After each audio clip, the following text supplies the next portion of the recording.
Hi there, Father's Day weekend coming up this Sunday. I'm going to give you some tips and tricks on how to buy the best salmon and then to grill it correctly on my favorite grill. First of all, when you go to the grocery store, you're going to see many of these, right? The big fillet sitting in the fish counter. When I look at the fish fillet, I think to myself, okay, what's going to be the fattiest part of the fish, which is the belly part right here.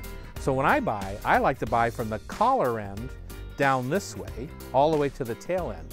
Other people like it a little bit leaner and a little firmer. You know, the tail is what does all the work when the fish is swimming. So this is going to be lean and firm. This is going to be a little softer and fattier. I like to cook salmon lots of different ways, either whole in the round or most often in the fillet. So I'll cut the tail off. We'll save that for, in my restaurants, we save that for smoking. To make a salmon roast, it looks so beautiful on the table.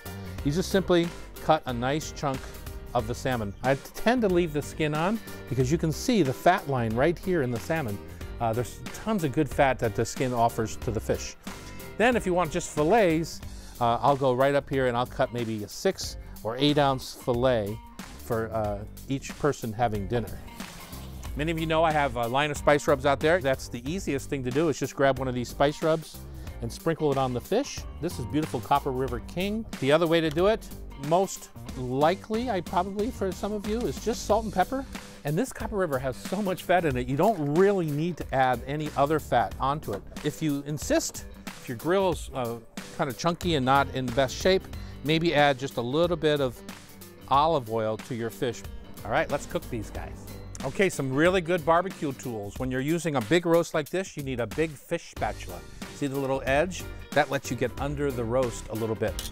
For smaller fillets, the smaller version works just fine. On a roast, just like a meat roast, on a fish roast, you want to use a digital thermometer to check the middle. 120 to 125 in the middle gives you a medium to medium rare, a little translucent center. And of course, a sturdy pair of tongs. So we're going to go right in here with the roast on medium heat, right? We got a long time to cook this fish. On the little fillet, it's going to cook quickly. We'll put that on higher heat. You can hear the difference in the sizzle. And with fish on the grill, you really have to not fuss around with it. Turn it once and once only. So see a nice char that we got on there? Those look good. So 120, 125, you want to pull it off. Right now, we are perfect. There you go, from our restaurant family to you and your family. Happy Father's Day, happy grilling, and eat more wild salmon. Thanks, Tom.